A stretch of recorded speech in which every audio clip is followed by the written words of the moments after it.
Health Habits Challenge number 23. So today's topic is get yourself some natural deodorant, ditch the synthetics, and this is just a little bit of food for thought. So again, I hope that this is just like, it kind of gets you a little bit thinking about what you might use in your day-to-day life that might be a little bit toxic or a little bit like, yeah, anyway, I'm just hoping that this helps some of you and inspires some of you to kind of think a little bit outside of your day-to-day. So as you're jumping in, say hi.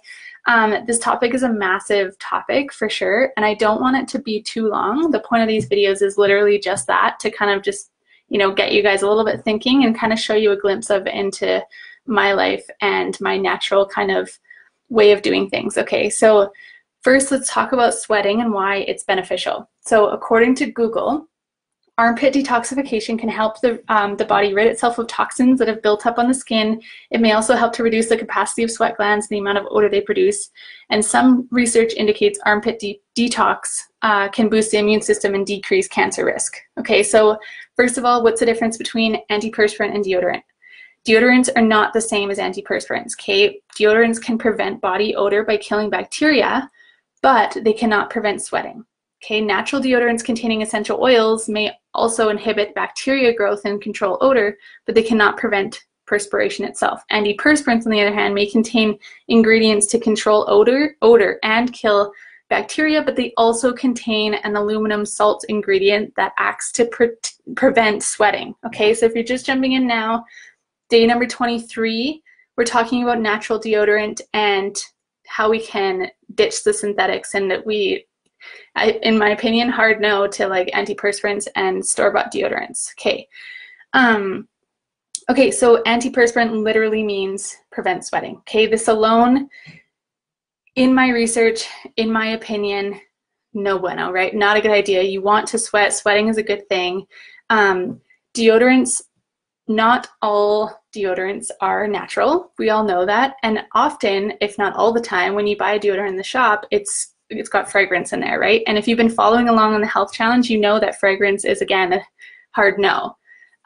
It's super unregulated. We don't really know what fragrance is, and it could be like a lot of ingredients and toxic ingredients in there. So I did a bit of research, and here's what I found. It was kind of interesting because I actually didn't know what antiperspirants actually do. Okay, so aluminum salts. So let's just look at my notes. The main ingredients in antiperspirants are aluminum chlorohydrate and aluminum zirconium, and this massive word, tetrachlorohydrate, are the most frequent active ingredients I'll read that in a second, are the most frequent active ingredients in commercial antiperspirants. Aluminum-based complexes react with the electrolytes in the sweat to form a gel plug in the duct of the sweat gland. Okay, I'll let you do your own kind of thinking as to like how that might be beneficial or how that might not be beneficial, okay?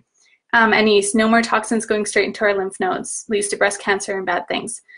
Totally, it actually took me a little bit to research this because there's so much that is regulated, like hard regulated by, you know, the government and the governing bodies all over the world, in the States and Canada, whatever, that are like protecting this information. So I encourage you to try to do this, do your own research. But it was like, I looked up quite a few different studies, and one was like, yes, in large quantities, aluminum is dangerous, but antiperspirants contain only a small amount and have been deemed safe by the FDA. Okay, so do your own research. Okay, so in the past, antiperspirants have come under fire or like been in the spotlight for containing something called sterets and formaldehyde. Okay, so those are known like human carcinogens according to the International Agency for Research on Cancer. But the FDA actively monitors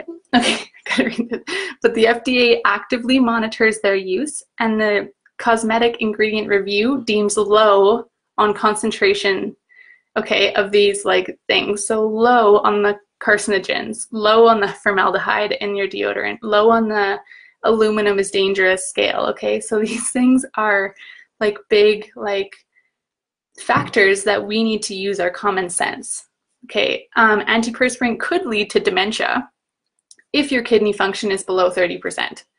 but the FDA requires antiperspirant brands to include a warning label on every product. Huh. Okay. Yeah, but you use it every day. I know. This is scary, you guys. And even like, it's actually really surprising. And I probably, like without judgment, probably a lot of us watching this still use store-bought deodorant. Okay. There's hormone disruption. Many antiperspirant brands have discontinued the use of hormone disruptors. Parabens, we all know about parabens in our like green up the house or whatever I called it. It's like parabens are like your synthetic, like your, what's the word, preservative. Triclosan was like heavily banned, like super duper banned, like 4 years ago or something, but because they can interfere with your thyroid and gene functions. That's crazy. Allergic reactions, and this is interesting too, changes the armpit microbe. So that's kind of interesting because we all know how important it is to have like a healthy gut flora, and like, you know, overuse of antibiotics can disturb the gut flora and things like that. But it's like, what about topical use? And is there enough evidence like to kind of, if you're using actually, this is a good one. If you're watching who's used a deodorant, like a synthetic deodorant or whatever, and then found that you smell more, like it makes you almost smell. Like maybe it's not instantly, but like a few hours later, maybe the next day, you're like, man, I stink. And maybe you don't normally stink that bad. So it just totally messes up, it totally messes up your like microbial, all the things underneath your, like your armpit bacteria, okay? If you aren't sensitive to baking soda, I'm not sure what you mean there, but I'm going to share my deodorant recipe in a second here. Okay, so reports have not just been about antiperspirants either. Deodorants, which neutralize sweat but don't block it, they contain parabens as well, a form of preservative. Skincare products which have like, all of this stuff, you guys, is heavily linked to like breast cancer. They have oestrogen like properties. So that's like, some breast cancers are known to grow more when exposed to this type of estrogen, but parabens have only, yeah, it's crazy. So baking soda and unrefined coconut oil are the best. Yeah, totally. Okay. And there's also a theory that shaving under your arms helps these substances to get into your bloodstream through nicks and skin, but there's so many like controversial things on the web.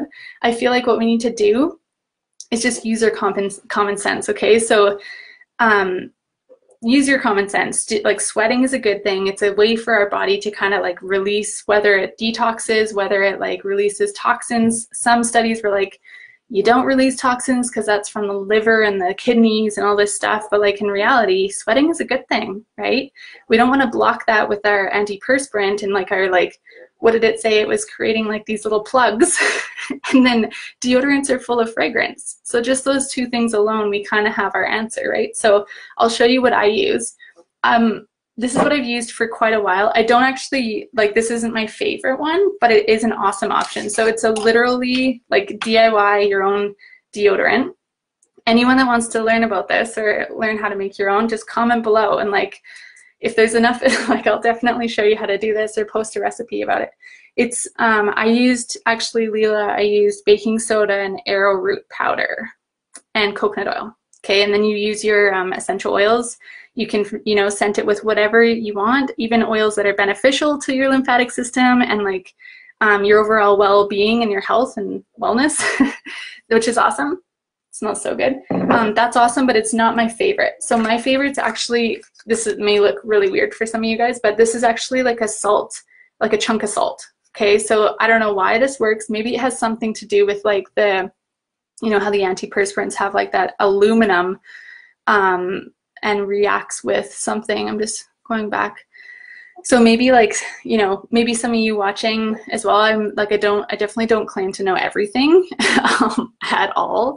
But I mean, yeah, this works so well for me, and it's literally just a chunk of salt. So what I do with it is I just take it and put it underneath this stream of water, like whatever, your sink water or whatever, and get a little bit wet. And then I put a drop of my essential oil on there. So I love using Balance because Balance has awesome trees in there, but it also has frankincense. And we all know frankincense is like the oil for healthy cells, right? So it's like polar opposites. So frankincense on there, and then apply to your your armpits, I literally, like, that is the only thing that I don't smell. Like, I literally do not smell with, especially with the essential oil too. I definitely, like, I still do sweat, but like, in my opinion, sweating's a good thing. Okay. And then this is awesome too. I just found that I was a little bit sensitive to the baking soda. So I know there's different recipes that you can do, but baking soda, as far as I know, like, of course, coconut oil is amazing and is like its own like antibacterial thing, but baking soda is really good for like scent and like things like that. Okay. So in summary, I can conclude that I would rather sweat than have synthetic aluminum filled deodorant on my underarms where my lymph nodes are and things like that, and, you know, breast tissue and things like that. So again, do your own research. This is just my 2 cents and like a little bit of research that I've done, just enough to maybe get you to consider to look at what's in your deodorant and consider switching to a natural one.